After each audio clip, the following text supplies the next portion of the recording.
Good morning. Welcome to Shambles Stay at Home Festival. Morning, Josie. You having a lovely cup of tea or coffee? Has your child not drunk all your coffee yet? Luckily, today, she wasn't interested. Unlike the other day when she just took the whole thing, covered herself in it. I think it's because it's gone cold. And so she knows it's not dangerous enough. Have you done any further beverage tests to see about how that affects behavioural issues? Well, she found some alcohol-free this morning that Johnny hadn't cleared up. And she said, "Ugh, Daddy's medicine." Yeah, it's got to be said. Johnny is very slow clearing up those alcohol-free beers, isn't he? It's really weird. Suddenly, we've all said it. How are you today? Oh, I'm furious. So there we are. Do you know what? You know when some days there's just no elasticity of mood? That's what I'm at, and I'm sure there's many other people out there have the same thing. Some days there's no rainbow of emotions. There is, so I'm just having an utterly pointless battle with technology. It'd be nice if we lived in New Zealand, wouldn't it? That'd be lovely. Yeah. Auckland's got a lovely gallery. Wellington's got a lovely gallery. Yeah, I've had a lovely time there, and I saw a lovely. I was supposed to be there this week. I can't be. Oh, where were you going to? So that was post Melbourne Comedy Festival and Sydney Comedy Festival, and where were you tonight? Tonight, I think flying over to Wellington to do a gala. They're probably still going to do it now because they're all right. Oh man, it's I don't look at my diary. I don't open it. Even when people say, "Can I check on something?" I say, "You can I'll say yes. I won't be doing anything else." I don't want to look at the haunted ghost universe where my life used to be. I'm not going to go back to that one. Have you seen? There's a really, really funny video, and it's of an Irishman. And he goes, "And here's my 2020 planner," and it was a complete waste of money. Yeah. He wrote it in a farmer's field. Oh well, I'm sorry that it's all a bit stressful. Don't worry. Oh, no, it's just I think everyone has that. I mean, I have that in normal life as well when it's not even isolation life. So I shouldn't think it's some kind of specific to isolation. But it's just that moment where you wake up and you think, "Oh, I'm in a perfectly." Oh no. My show and tell though to make me happier is I was interviewing Lisa Dwan yesterday. Fantastic. Yeah, brilliant. For those you don't know, she's in Top Boy, I think, at the moment on Netflix. But I first of all knew her because she is an incredible Beckett actor, and she did a trilogy of Rockabye, Footfalls, and Not I, which she toured for about 10 years, which is a psychological agony, I think, for anyone who knows those. And a massive physical endeavour as well. It is such a bizarre when you actually see that. For those of you who don't know, Not I is just a mouth. So the actor Billy Whitelaw was one of the first. Your head is strapped in. You have to hold on, basically. I think, as far as I remember, some metal poles. So the mouth is in just this perfect position to be lit, and then it is this incredibly energetic monologue, this free fall of thoughts for about, I think Lisa has the record for the fastest monologue version of it, but it's normally, I think, somewhere between about 12 and 14 minutes, and it was a remarkable piece of work. And then she did an adaptation for the Old Vic called Nose Knife. But I was just doing some Beckett research, and this is a lovely book with people's memories, recall of Beckett and his life, and out fell a postcard of Laurel and Hardy. One of my favourite things is opening a book and then suddenly something falls from it, and it's either something you didn't know was in there because you bought it secondhand or whatever, or it's something you placed in there some time ago. And this is a particularly lovely one of them kind of. It looks like they're kind of just enjoying. Actually, I think they're playing. I think those are little. I think they might be kazoos, little round kazoos. They're either large lozenges, shiny biscuits, or circular kazoos. So that was that's my show and tell today. That's very much like my day when I look at my daughter. She obviously has something in her mouth, and I have to work out: is it friend or foe? Yeah. Oh, somebody said in the live chat is in New Zealand and had tickets to see my show this week, but live events are still not on I'm sorry. If you're interested, later on today at midday, which I think is probably about 11 p.m. for you guys, I'm streaming my show, and you can watch it on Cosmic Shambles YouTube or at twitch.tv/Josie_Long.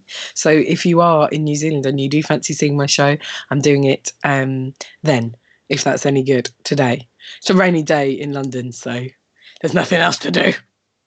I think that might be another thing as well. We've generally had sun, so now that it's raining and technology is not working, that is why there is no elasticity in my mood. And when the morning breaks and you go, well, it can't be the morning. It's so gloomy. The sun's not. The volume of the birds has been turned down. Even yes. It's, just a couple of things to quickly mention. We have Dr. Karl coming up any moment now, after Josie's show and tell, and we also have Martin Rowson. Oh, spoiler alert! It's going to be a dinosaur. Put it away till show and tell official happens, and then we'll do it again. Also there's don't forget the tip jar. We've been collecting money for basically kind of people who work in the arts and also art centres. And this week we were able to give some money to Pound Arts in Corsham, and you gave it, which was the venue in Bradford as well, Josie. 1 in 12. Which sounds amazing, and also the Witham in Barnard Castle. So we've been able to give donations to them. We've also been able to give some funds to various artists and performers. So if you are able to, basically we've run out of resources now, so we're trying to build them up again. We have a tip jar at the bottom of this. If you just have £1 that you can give, that's fantastic. If if everyone who was able to give £1 watching this gave one, then we will be able to give. We're going to spread that around, obviously, as many people as possible, and you can give larger amounts of money if you're some of those very rich people who also enjoy our work. Yeah, this is a thing Josie and I have talked about before. Unfortunately, we have attracted a wonderful niche audience who very often, by doing jobs that are helpful and useful to the community, just don't have the kind of spare cash that very often we wish to leech off them. It's almost by constantly criticising the top 1% and the top 0.1% of the 1%, we're putting them off somehow. But, it's a very tricky tightrope to walk. That show you did, Let Me Alienate the Hedge Fund Managers, looking back, was a disaster for our finances. Also, and we've got Femi as well, who you might have seen before.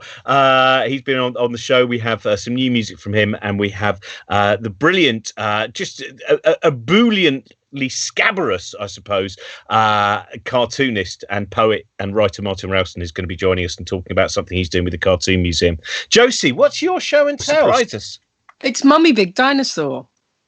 My daughter has got very, very, very up for watching a video where about different dinosaur babies, where they count the dinosaur babies, and as a result, she can say Tyrannosaurus Rex. Oh, that's fantastic! It's very exciting to me. But she won't call this one Tyrannosaurus Rex. She'll call it Mummy Big Dinosaur, and they've all got names that kind of have almost perfect logic to them. So this is Mummy Big Dinosaur. Dinosaur. Did you have that moment where you thought that your child had mastered language and had, because that moment, I remember when my son was down in Broadstairs in Kent, and there was a dog on the beach, and he went, "Doggy," and thought, "Oh, that's great." And then he pointed to the seagulls and went, "Doggy." Oh, and no! He pointed to all of the other possible nouns, and they were only doggy.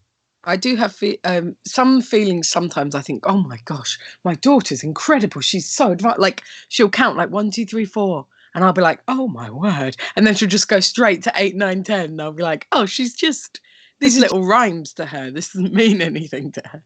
Also, every time that you think that your child's, particularly impressive, you'll then meet some other like 9-year-old who goes, "I think my favourite book is probably Catcher in the Rye, because in many ways it's about my life too." And then you go, "Oh, okay, then yes."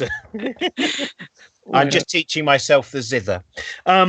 So we are joined by Dr. Karl, who I haven't seen since Christmas. Last time we were over in King's Cross, where you popped over and did about 17 shows in approximately 29 hours, I would imagine. Wow. Yes. Ahoy. You have an incredible capacity avoiding jet lag. Ah, yes, it involves drugs, of course. And a lay flat seat. And the way you get a lay flat seat is you book using points, 1 year minus 1 week In other words, 51 weeks before the flight is due. And the way you get your points is that you jump from credit card to credit card, and they say, "Oh, Josie, we love you. Here's 100,000 points if you stay for," and you leave it, before they charge you, and you get the points for nothing. And what you do is you have to take the melatonin, and when I'm saying melatonin, I'm not talking like 2 milligrams or 3. I'm talking 25. You take the melatonin. Part 1. Lay flat seat. Part 2, you have to land at sunrise. Part 3, 9 hours before sunrise at your final destination, you take 25 milligrams of melatonin, and suddenly you feel like you've been at the beach all day and you're feeling sort of really zonked. And then when you wake up, all of your biorhythms have been kicked across. You then reinforce that by having breakfast, walking around and staying that way. And then on the way back, you do exactly the same thing and do not get jet lagged. However, there is a price. Now, I have a weird sort of migraine, which is not a migraine. If you're going to have a disease, have something with a fancy name. And my disease is scintillating. Oh, my God, you're jealous already. You don't have any disease that starts with scintillating. Scintillating means I see flashing lights. Amigranous. A means not. So amigranous means a migraine that's not a migraine. In other words, I don't have any pain. Scotomatous. Scotoma is a bunch of words meaning interference with vision, and migraine means a migraine. So I have a migraine that has no pain, and all I get is flashing lights, which last for about a quarter of an hour. They start with a little tiny spot in the middle of my field of view, and they get bigger and bigger. They're like a sideways V with little ripples on it. My father had it. I'm sure my son and daughter will have it later on in their life. And normally I have one every 4 months, and it means nothing. There's nothing to do with any brain function. Normally I have one every 4 months. On one recent trip, I had 2 in 4 days. Ooh. So my brain is saying, "Hey, Carl, sure, the biorhythms, we're switching across, but you're being naughty." So it doesn't sound, the cost doesn't sound too great. It sounds, it's it has a level of glamour and visual excitement without agony. But it's probably distracting. I presume that 15 minutes every 4 months will probably put you back about 1 book a year, because you write about 15 books a year, don't you? So that well, I was going to write 2 this year, but I'm down to 1. I think that's more than fair enough given the circumstances. Yeah. Well, I was lucky enough. I was able to go for a swim in the Pacific Ocean this morning, but there was just this terrible rip. We've had our beaches locked down, and I went. Somehow the surfers had snuck around the barriers, and on the local beach, which is 1 kilometre wide, instead of seeing the surfers occupying, say, 30 or 40 metres, they were right along the entire 800 metres. And not only were they all the way along, they were stepped backwards and forwards about 3 layers, all of them just thinking, "Give me a wave. I haven't had a wave for 2 weeks. I want a wave." And it was as flat as a tack. We have loads of questions for you, so we're going to get straight on with that.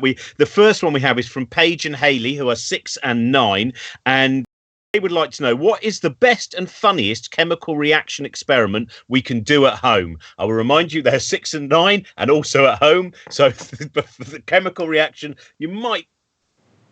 This goes into physical chemistry, and it involves things called M&Ms or Smarties or chocolate buds. They're little ovoids, yeah, and they've got chocolate in the middle, and they've got sugar which is coloured. And what you do is you get a bowl of water, sort of yay big, dead flat, and you put about 1 centimetre of water in it.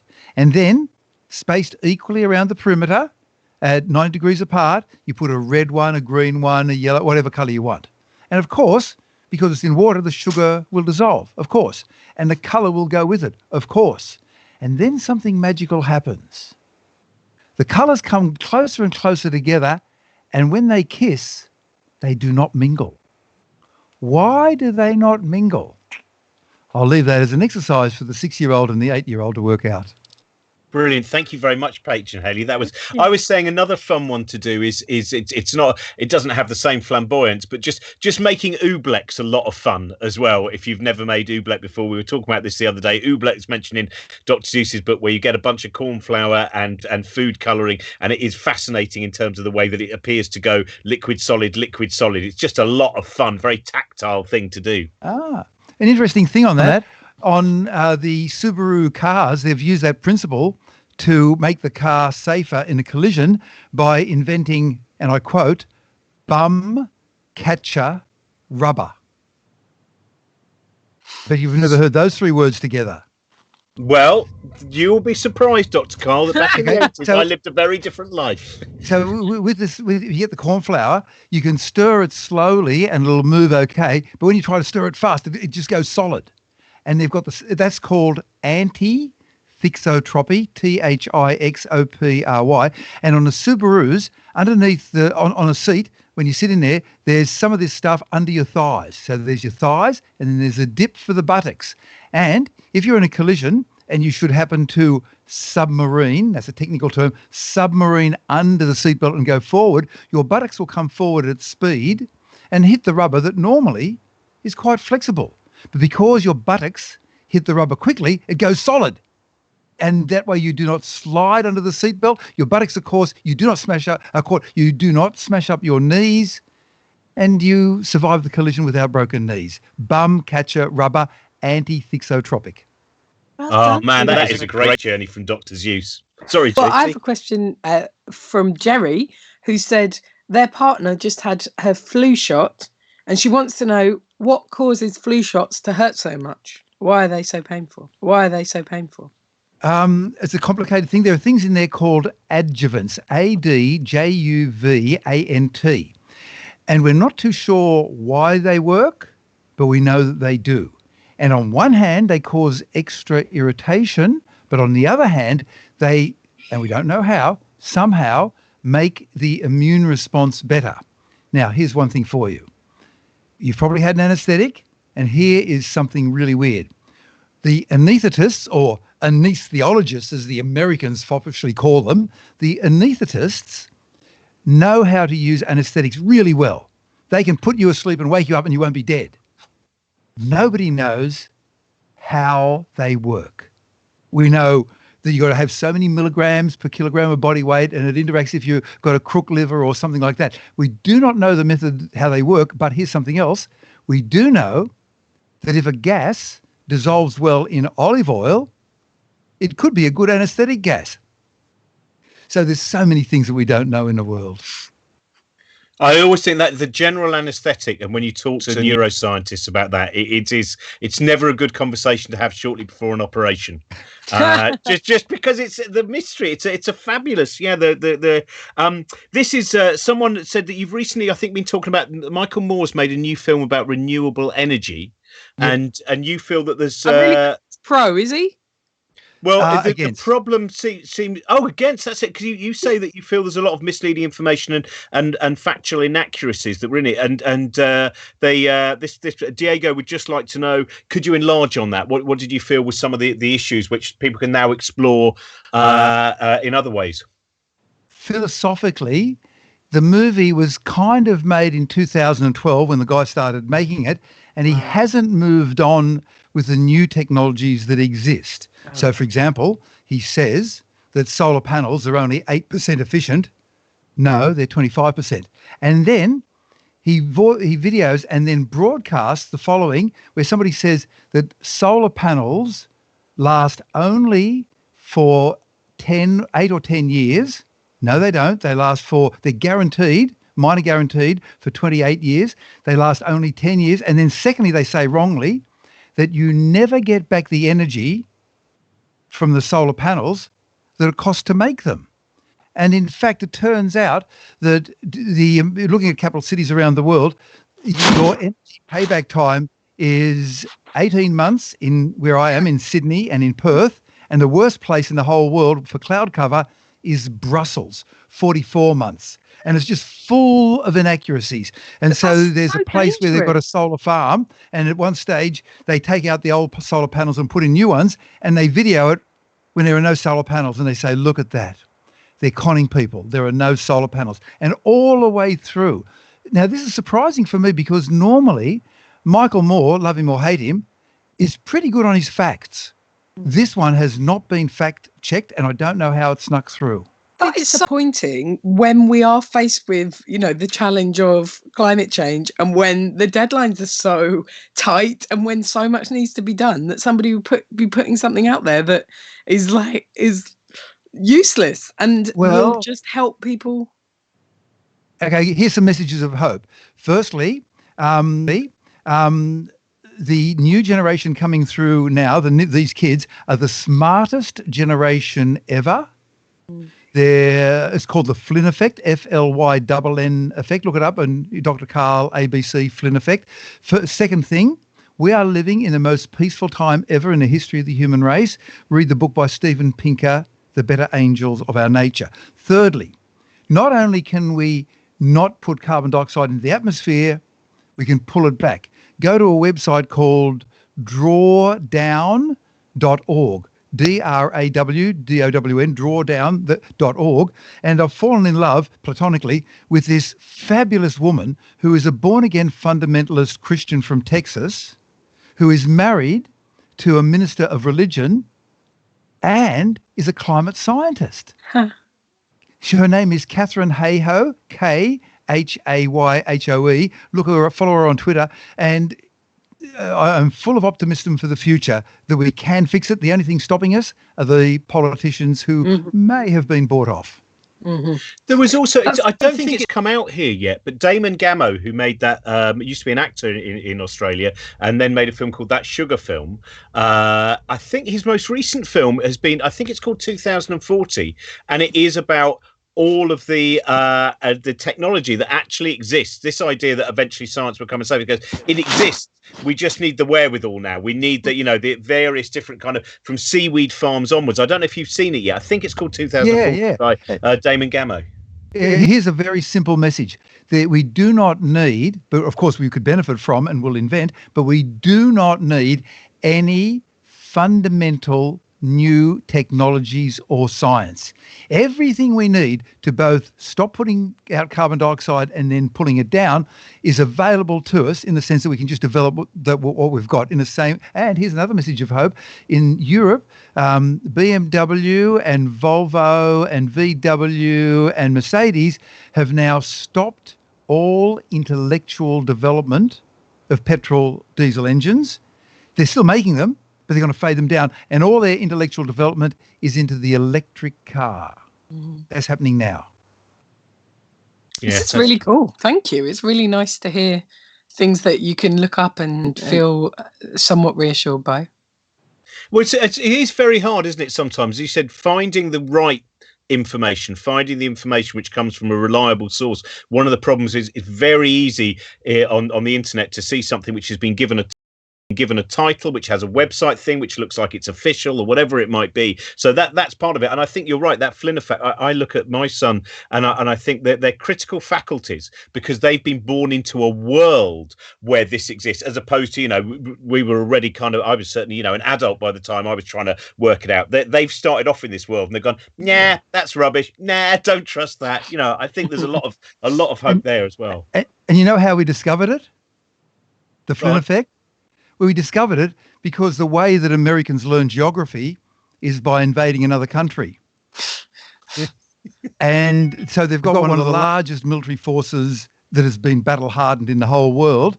And if you look at the IQ tests done on American military, that was a joke, fitting up with you guys. If you look at the IQ tests done on American military from 1932 onwards, tens of millions of men and women have gone through and have done, besides their military training, IQ tests under hard military conditions, where instead of like a soft teacher, please, Miss Josie, can I go to the bathroom and secretly look up the answer on my smartphone? Instead, there's angry people with bald heads stomping around with big boots, and the IQ has been going up by 9 IQ points every generation. We don't know why, but we know that it's real.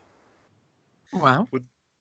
Well, this brings up one more question before we go to, we're going to listen to a song from Femi, and then we'll also be joined by Martin Rowson. But this is from Cordelia, and she would like to know, is there any scientific idea that you find really difficult to get your head around? I'm still struggling with quantum, but I've managed to get a bit further. Like, the Heisenberg effect, that you can, Heisenberg principle, that you can either know the momentum of something or its location. And that leads to the fabulous joke where Heisenberg gets pulled up by the cops and they say, you're doing 59 kilometres an hour. He said, what do you mean 59? Exactly 59 kilometres an hour. Exactly. I measured it on the radar. Exactly. He said, oh my God, if it was exactly 50 kilometres per hour, I'm lost. I don't know where I am. Right. Okay. So now it is not because our measuring machines are not good enough. It's an inherent fuzziness in the universe. An electron can be both here and anywhere else in the universe at the same time. Start with that, and then gradually you'll be able to understand quantum mechanics. I'm still not there. I'm about that far of the way along. I look up to Jim Al-Khalili for further lessons. Well, Sean Carroll's new book is a very interesting one with a certain amount of debate. But I think that's one of the interesting things, isn't it? With certain scientific ideas, we imagine we'll eventually be able to accept them as if they're logical, but we will always be battling. I don't know how you feel about that, with the battle with this is the way we see the world, but at this level, this is the way the world behaves. So I don't think it will ever, I might be wrong, but it will never feel necessarily like a natural thing to explore. There will always be a little bit of resistance in our brains to go, but how can it be? It's the old Feynman line, if you can, don't keep asking, but how can it be like this? It is. Just don't keep getting worried about how it is. Now let's look at the equations. Should we go, Josie, have you got another question, or should we go to Femi? I haven't got any more from the live chat, so let's go to Femi, and then I'll get Trent to send me some more, and then we can ask some more on behalf of people. Well, here is another brilliant musician who was also played King's Place last year when we were doing 9 Lessons of Carols for Curious People. We'll tell you about his new album after you've seen some of his new music.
conversation.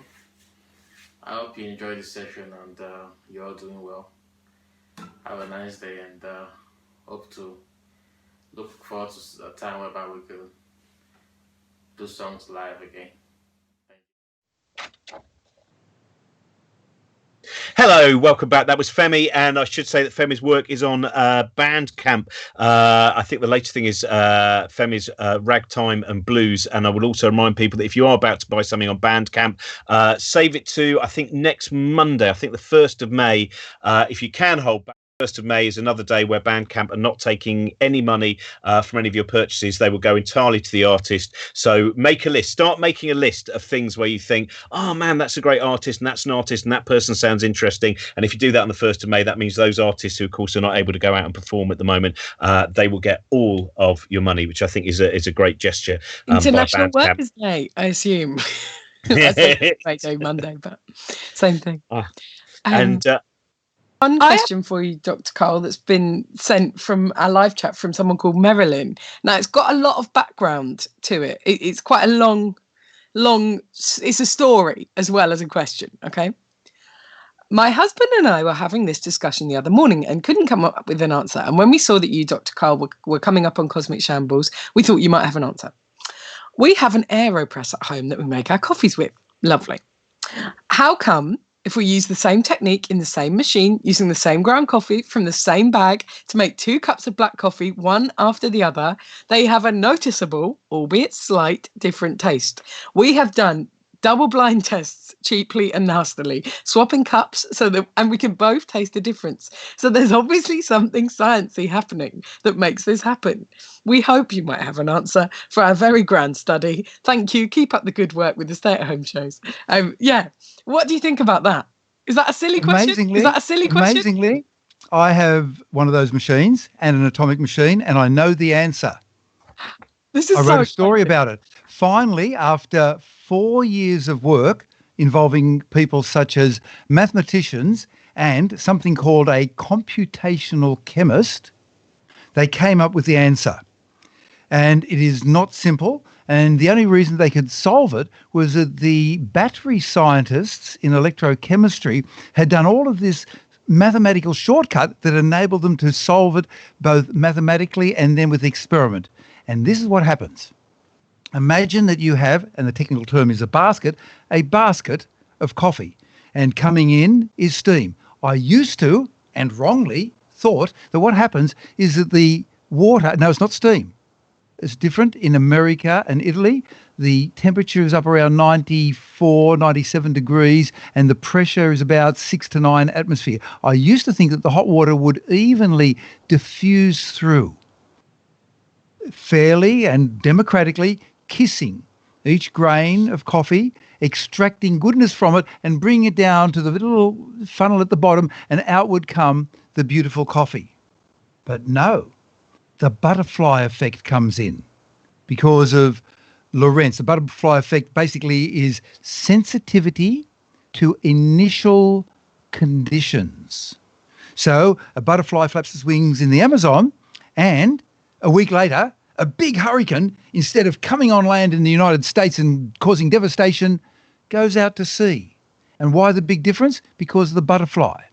In the same way, most people, and that included me, and I'm writing this in my next book, and also I've done a story about it. You can read it on, if you type in ABC, Dr. Karl and coffee making, you'll find the story for free. And what happens is that you've ground the coffee, but you've put in a bit too much coffee and using a bit too much pressure. And what happens is that suddenly some of the coffee, the grains, come in a range of sizes. They're not all the same size. There are some big ones and there are some little ones, and they clump. And in this basket, this whole volume over here, it clumps into a solid little lump, and the water, instead of going through it, makes a channel to the side. So instead of getting an equal democratic amount of some of the 200 chemicals in coffee grains, instead it gets a lot out of just what's in the channel, and you get that sort of burnt flavour, sour or bitter. And the cure is to use less coffee, have a lower pressure and a less fine grind, and blow me down, I've been doing it, and it actually tastes better. Consistency. Our listeners are very clever that they were able to to find that the problem was consistency. I'm incredibly observant. Is there a cosmic shambles cardboard medal of honor that we can send them to thank them for being such powerful observers? We will fashion one immediately. We're gonna they're different people, and their whole setup taste-wise is going to change. And they've already tasted one coffee, so their tasters will have been influenced by the first coffee somehow. No, because when you get the baristas at their international competitions, right? So these are people who have been doing it day after day, and they will, at an international competition, make 4 coffees. And each one will taste different. This consistency problem has been bothering us for ever since that sheep herder supposedly in Yemen 6 centuries ago saw that the goats became active when they ate the little red beans. We have had, and only thanks to mathematics and computational chemistry, whatever that is, we have solved the problem. Less grinding, less coffee, lower pressure. Brilliant. We're gonna come back. We've got some questions about trees, and we also still have your show and tell. But we're going to take a quickly leap over now to a man who I think did my favourite triptych of David Icke, of all the great triptychs of David Icke. The wonderful, frequently I think can I say scabrous cartoonist? Perhaps all I have. It's too late now, and he's adapted so many different ideas as well. He wrote a wonderful book about a kind of detective fiction book, a film noir about T.S. Eliot's The Wasteland. Yes, it's incredible. It's great. His fury about The Wasteland. And how you doing, Martin? Rowson. How you doing, Martin? Hello. I'm fine. I'm doing very well, actually. While you've been talking, I've actually been doing this. I don't know if you can see that. That's the health secretary is a scapegoat. See, now we've talked to a lot of people who creative people who say that they've been stymied, and they're kind of at the moment they're finding it hard to complete work. But I would imagine with a lot of the information that is you are generally pretty kind of febrile in your creativity. But I would imagine at the moment you're exercising your pen as much anger as possible. I'm doing my best, and also they are providing, the fish in the barrels. They are turning themselves on a regular basis into fish, jumping into that barrel and handing me the shotgun with their little flappy fins as they go. It's extraordinary. Also, as far as I'm concerned, my life is completely unchanged. I'm sitting here railing against a world of which I know nothing because I haven't gone out for the last 38 years. So I'm just looking at the window thinking, yeah, bastards, we'll get you this time. Well, I think that's... Oh, sorry.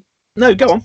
Well, I was going to say, as somebody whose work has to respond to such grotesque things so often, I feel like, yeah, you must be somebody who's just keeping on. It's... There've been a couple of gags I wanted to do, which wise editorial council has suggested I shouldn't do. Mm-hmm. I'll share one with you. Why not? It was when the Prime Minister rushed into hospital because he'd gone around shaking the hands of people with COVID-19. Mm-hmm. Well, recklessly and foolishly on his part, but then again, he is the Prime Minister. He presumably knows what he's doing. Mm-hmm. And I just wanted to do a cartoon of him in silhouette, seen through the screen round a hospital bed. And he'd be in silhouette, and he'd be on a sort of an oxygen mask, and underneath the bed would be a jester's cap and bells just lying on the ground. And it would be captioned, "Alas, poor Yorick," because this man's a complete joker. And suddenly he has to deal with serious things in a serious way. Though, personally, I think the press conference he gave yesterday just shows that he's still sounding a bit breathless to me. So there you go. And I think that's the ringing live. That's because the bloody phone's ringing. We know it's a phone or our favourite one. Our favourite one is quite often we have a folk singer on who also has an angry dog in another room, and there's nothing more beautiful than hearing something elegiac about the past while someone also shouts at their angry dog. Yeah, I told my wife not to dance into the room naked unless she wanted to. That's nice. That's very considerate. I've just asked, just for those who don't, I mentioned your I don't know if it's correct to call it a triptych or not. Your work, your David Icke work, which stayed in the wonderful small town of Larne for some time, opposite Brown's Hotel. Yeah. Could you just tell people a little bit about that piece of work? Well, it was a nice gig at the wonderful Larne weekend. At the wonderful Larne weekend, where this house, where in fact they held Dylan Thomas's wake. Until they had to feed his coffin out of the downstairs window after 4 days because they ran out of booze, and they carried it over to Brown's Hotel over the road. And the people who live in it, it's called the Pelican, were changing their windows. So they had these hardboard sheets in the windows, and it was suggested I should paint these. And I was painting, and it's 3 stories, and I was sort of painting scenes from, Dylan Thomas and Catlin having an orgy on the first floor. And on the second floor, just right at the top, I didn't know what I was going to do until I discovered that David Icke had been booked to do a gig and hadn't turned up. So obviously David Icke was the person to do. So I did him in the left hand. There are 3 windows. The left hand window, he was sort of leaning forward, clearly naked. And in the middle window was the head of an enormous reptiloid space fear beast, whose tongue was coming out, and the rest of the fear beast was in the final frame, as it were. So he was clearly being rimmed by a giant reptile. And I'm delighted to say this was there for about 2 years. Yeah, it's a lovely. It's a lovely. Uplifting the spirits, in fact, the moral character of the people of Larne. And also affecting the careers of Welsh glazers who were there going, well, we were going to put new windows in, but apparently they're happy with hardboard. Now the hardboard's become a lurid alien tale. We'll just stick with that. Can we now? One of the reasons you're on as well is you're doing an event on Thursday. Is that right? Which is connected to the Cartoon Museum. Well, it's an ongoing debate. Which is called Museum from Home. And all these museums, a lot of them are small museums with small budgets, which have been closed for the last, month or more. Mm-hmm. And they're facing serious problems, and they need our hearts and minds as much as our money. And the Cartoon Museum, which I've been involved with for the last 20 years, it moved to new premises last year. It's got a new director, a new curator, really exciting ideas. And suddenly they've got all these exhibitions planned. The steel curtain comes crashing down 4 weeks ago. And so what they're going to be doing, along with lots of other museums, is actually showing their prize exhibits, things from the collection, online and on Twitter. And during the election, because it was such a, forgive the language, balls-achingly awful election in all sorts of different ways, let alone, irrespective of the result, it went on for so long. I decided to liven things up by launching a cartoon competition on Twitter, just off my own back, which was the Great Draw Matt Hancock Challenge. And to my amazement, dozens and dozens of people, professionals, amateurs, joined in and produced some really interesting cartoons. So I gave the winner a prize. I said one of my books, poor sod. And we rolled this on. Then we did Draw Dominic Raab. Then we drew Draw Sajid Javid. We're currently in the middle of Draw Robert Jenrick. Who knew that the otherwise wholly unknown Communities and Housing Minister should excite such bile in so many people around the world? And what we've done to publicise the museum from home, I've launched the Draw the Coronavirus Challenge, inviting people. Just doesn't matter if you can draw or not. Everybody can draw if they try. You do a drawing about what's happening at the moment. It can feature the coronavirus. You can turn the coronavirus into anything you like, and put the hashtag Draw the Coronavirus, hashtag Museums from Home, along with the Cartoon Museum at Cartoon Museum UK. And whack it up on Twitter. And on Thursday, I shall judge which is the best one, and I will send them a copy of my latest book, which, curiously and possibly thematically enough, is a reworking of Hans Holbein's 1546 blockbuster, The Dance of Death. Brilliant. Great competition. Great competition.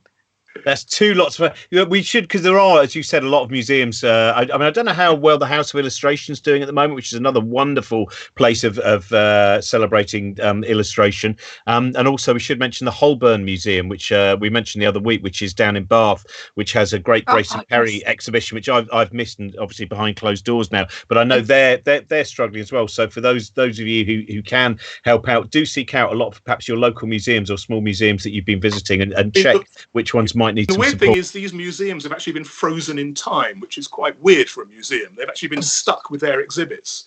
Yeah. And some of the bigger ones, a friend of mine works for the Tate, was saying, the really big blockbuster they've been planning for years. Yeah. things open in 2 months' time, it's got to move on because other people want it. You know, it's been booked in the other side of the world. But the Cartoon Museum had just opened this wonderful little exhibit about Philip Poole. Philip Poole was a man who sold nibs in a weird little shop in Drury Lane for about 40 years.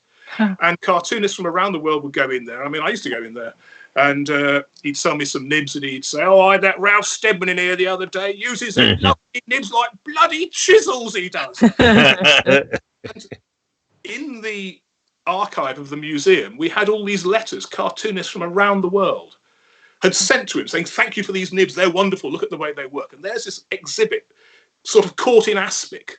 This exhibition, caught in aspic, waiting for us to come back and look at it. And when the Cartoon Museum reopens, it's in Wells Street in Fitzrovia, I do recommend you go and see it just for that exhibition alone.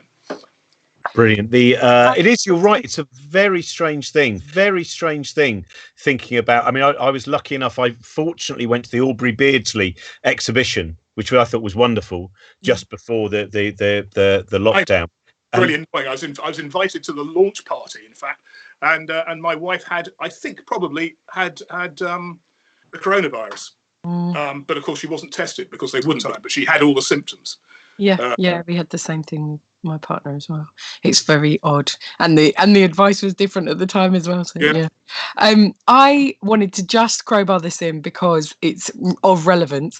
The other day on Twitter, and you can search for it, many different curators at many different smaller museums were having a game where they could put a photograph of the creepiest exhibit that they had in their museum, and it is a glorious thread of these pictures of like fake animals from the 19th century that were like created as a piece of kind of shocking taxidermy. And yeah, it's if you have a look on Twitter, you'll find the thread, and it's really, really worth looking at.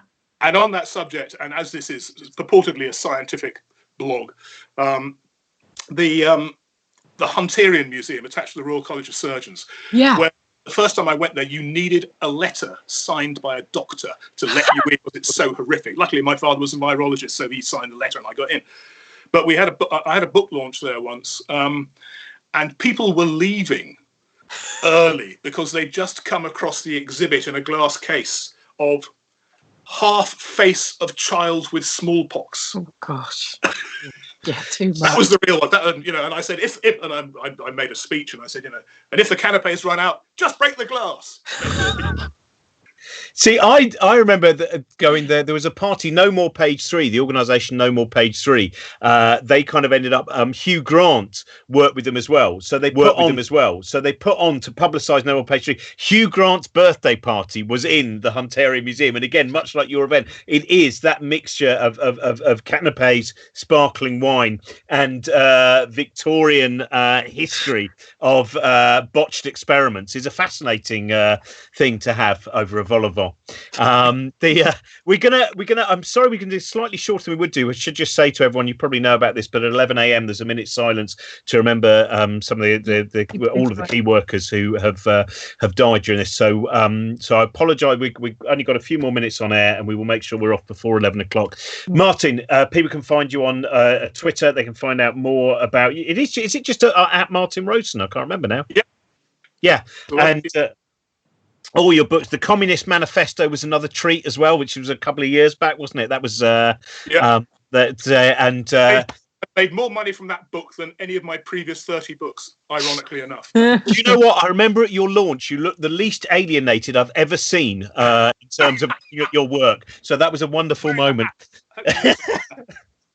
Thank you very much. And also, Martin, if you want to hear more about of Martin's work, we did a book shambles a while ago when we were both in Toronto. So you can find that on our Cosmic Shambles site. I don't think we'd done that. And it's like, of course, I was not in Toronto.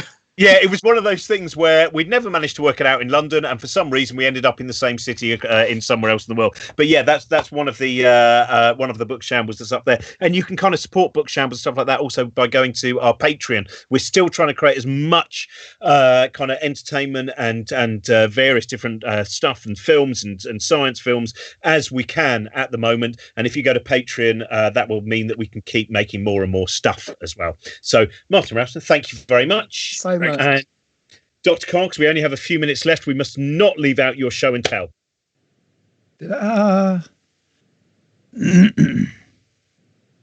What is it?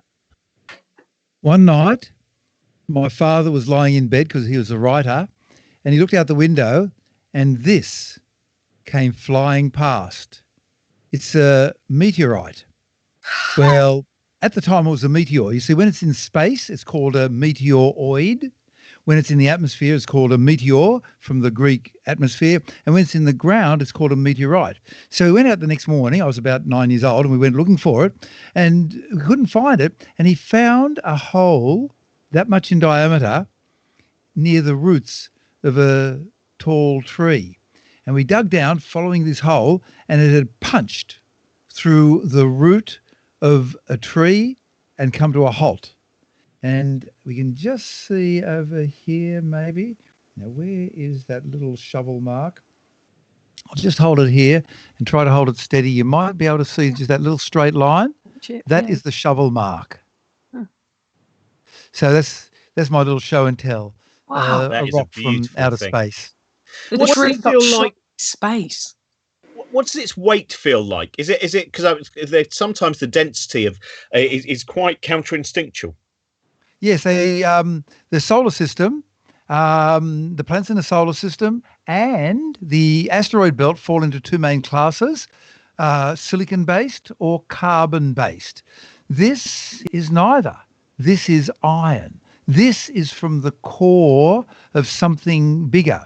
So the iron settled in the accretion phases and got torn apart in the early days of the solar system, according to an astronomer who took me through it. So it's iron-based.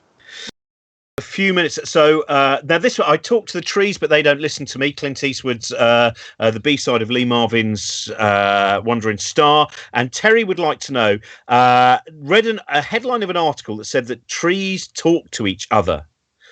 How? So this is always one of those interesting things. Language is sometimes a little bit loose on these kind of ideas. Yes, they talk to each other via the wood wide web. Brilliant. That's They have the whole consciousness. They have all they all interact with each other. It's the most exciting thing in the emitting chemicals, moving around the roots. Like the whole woodland sees you coming and tells each other that there's some oaf coming to stamp on the ground and to get ready. The whole woodland. The whole woodland. So it's done via the mycelium, mycallae, of fungi, and there's this mesh that goes across the field, and the trees are embedded in this mesh. And we kind of think from various documentaries, the trees are all out for themselves, and if one can get more sunlight, it will. But we've observed trees where one is shadowing another, and it gives, via its roots, glucose to the other tree that it's robbing the light of. So they talk to each other and they do things with each other. And you can have a field where on one edge, some insects have come along and started attacking the trees. And they've told the other trees at the other end of the field. And the trees that have been attacked have started making a defense chemical. They have to. All they've got is chemical warfare. They don't have legs. So they have to do chemical warfare. And at roughly the same time on the other side of the field, just after a short delay, the trees that have not yet been attacked start making the same chemical in anticipation of the insects coming to get them as well. It's called the Wood Wide Web. Once again, I've written a story about it. Dr. Karl, ABC, Wood Wide Web.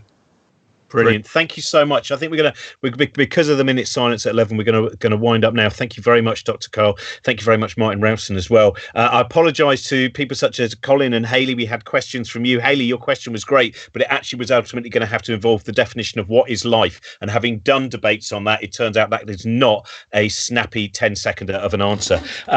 Josie, what are you up to for the rest of the day? I'm still too. And then tonight I'm doing a show which is on Amazon Prime's Instagram, but it's to raise money for NHS charities together. So I'm just doing lots of streaming shows and hopefully in between some housework. So it's going to be a real thrill for me, real thrill. And Brilliant. Chugs. Brilliant. thrilling day, and thank you very much, everyone, for watching and listening. You can catch up with all the other episodes we've done. Mark Gatiss, the Science Q&A with Brian Cox and many others. Those are all still available, and you can also listen to them as podcasts as well if you don't want to see the visuals. And Karl, can I just check? But of course, you have a new book. It's a question that is always relevant. What is your new book? What's your latest it's one? It's called Dr. Karl's Random Road Trip Through Science, and we think it's the first book in the world that has holograms. So you download the rather modestly named Dr. Karl app, and you aim your phone at the book, and then suddenly up come holograms of dinosaurs and all sorts of things. So go to drkarl.com, drkarl.com, it's all there. It's wonderful. It's kind of H.P. Lovecraft, end of the world, as his holograms eventually take over everything. Thank you very much, everyone. See you tomorrow at 10 a.m. If you don't see Josie, of course, before then. And we are joined by Luke Wright, the poet, and Sophie Hagen as well. Thank you very much.